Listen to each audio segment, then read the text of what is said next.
Alright, so for my YouTube viewers, I'm doing the 90-hour checkup on my EV here, which is amazing. I almost can't believe I've had it 3 years and I've still only put 90 total hours on it, even though I use it all the time. I go very short distances, but it's very helpful. Work in the garden. I've got lots of gardens kind of spread around. Moving dirt is handy. Rocks, picking up trash, tree limbs, down tree limbs, stuff like that. It's just amazing amount of work on that, and yet I still only have 90 hours.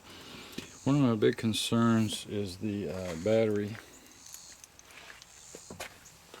hold down straps, and I'll get down here and we'll look at these back ones. It's real easy. Right there, these get a lot of corrosion built up right there. Now here's the other one. So I like to come in here and pressure wash this, clean all. I don't get a lot of mud on it, but it does collect a lot of dirt and trash up in here. And so I like to come in here and wash all that off eventually, and then I check the water on the batteries. Very little water. I probably added a total of a pint to all of the batteries. So very little water added. But I'm also worried about corrosion. So you've got this bottom tray. You can kind of see where these batteries sit. And main thing is I want to clean off around these where these threads are. So I bought a spray. Now you've got on this outside of this battery, which you can barely see it in there, there's a bolt, hold down bolt, and you can see the bottom of it if you look right down here and you kind of peek in right here at the bottom. You can see that thread and you can see corrosion. So I get in there and I clean all that out. You get a lot of stuff like right down there, collects in the bottom of this tray. Stuff kind of gets in between the batteries and so forth. So you can still see my red battery spray. I don't have any corrosion to deal with, no loose terminals. So especially this one over here, you should check and make sure that those where that controller hooks up, that those connections are good. And then this one too, especially on this side that comes in from the other side. So check all your nuts, make sure everything's nice and tight. Never had any issue with these on the controller. I've checked them, they've always seemed good there. But you can kind of see where your screws are. They're hold down bolts here and there, and then there's one out here on the end. So you can kind of see out on the end. If you're looking like on the other side, you can look down in there. You can't really see with the camera, but you can look on the other side. When you're on this side, you can see those bolts pretty good. Shine a little light down in there. And then you've got your two for the end. So look down the bottom. If you see corrosion, just clean that up real good. And then I bought some well, what they call a bow shield. Rust and corrosion. It's for it's used in marine environments, boats, that kind of thing a lot. So I take that and I spray that on all these bolts after this dries up good, and I go in there and I spray all that down in between these batteries and around those bolts. Keep the corrosion off of them. I usually spray a little bit on all these terminals. I guess I could probably do that in the back as well, maybe around on the top of that motor. Never really looked in here at that. As you can see, you've got 3 nice big bolts there where all that connects. So main thing is just clean it up and check connections. Make sure nothing's loose. Make sure your battery hold down straps are all still nice and tight. I really hate this winch battery setup. I used a couple PC 680s in here, Odysseys, and it worked, but I had to borrow a battery for another project, so It's one battery, it's not enough. I obviously made some really good batteries in here, and they sell a battery kit that fits down in here. I made my own. At any rate, it worked to some extent, but it's just a bummer that you can't hook up your winch up to these batteries. Like, you know, if you had a 48 volt winch and could tie into 48 volts over here and drain from 4 batteries even, that would be great. You'd want to drain from all of them, so if there was a way, if Polaris would provide a way to tap into all these batteries and then run that tap up to the front where you could run a winch and without having to buy extra batteries and putting batteries up here in the front, which is just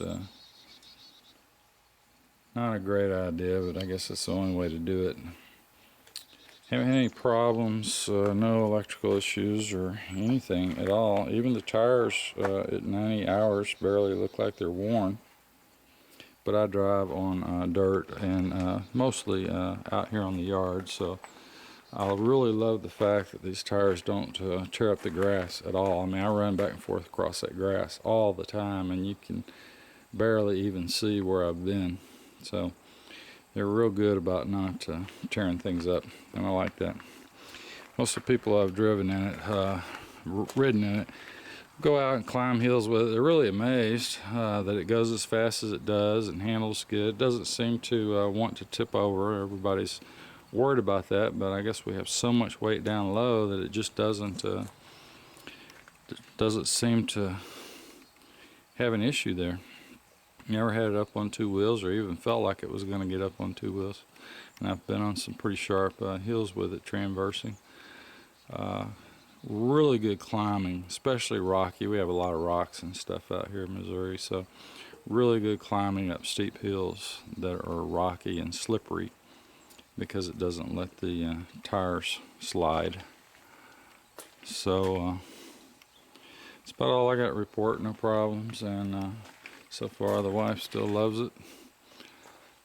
Get a lot of use out of my rear view mirror here that I made for it, and that actually I just keep my got kind of a hat. I just throw that up in there, or it can hold other things up in there. I'm glad I got this roof on it, and especially this windshield, because it's pretty scratched up. So I don't think you can see it on here, but hit a lot of limbs, and that could really hurt you if it hit you.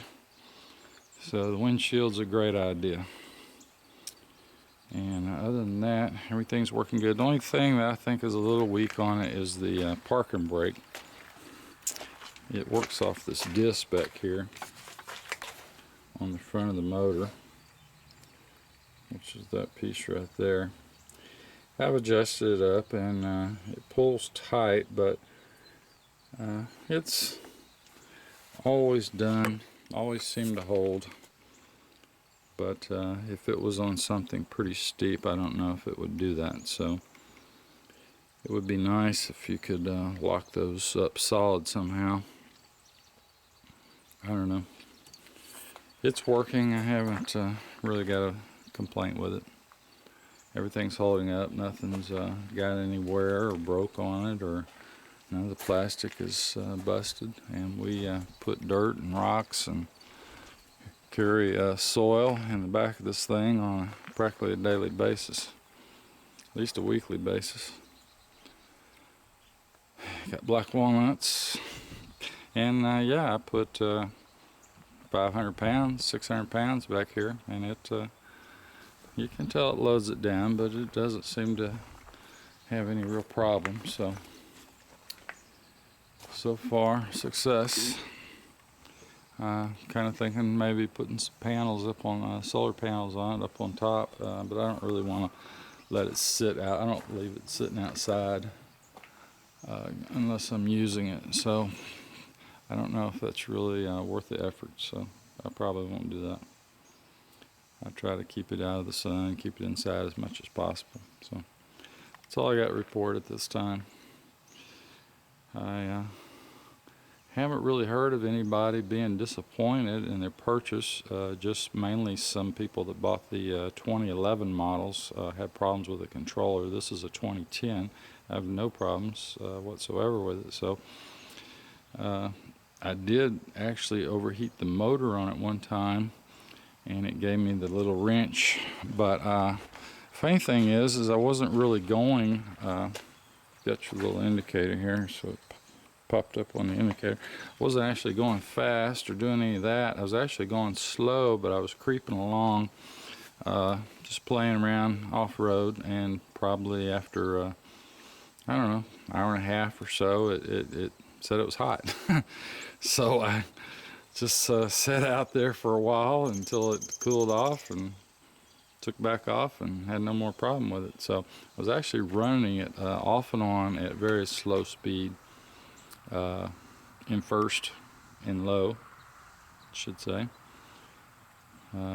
Don't usually use the economy because I'm usually crawling over things and so forth, so I need a little bit more power. So I usually run it in low, or rather kick it up in high.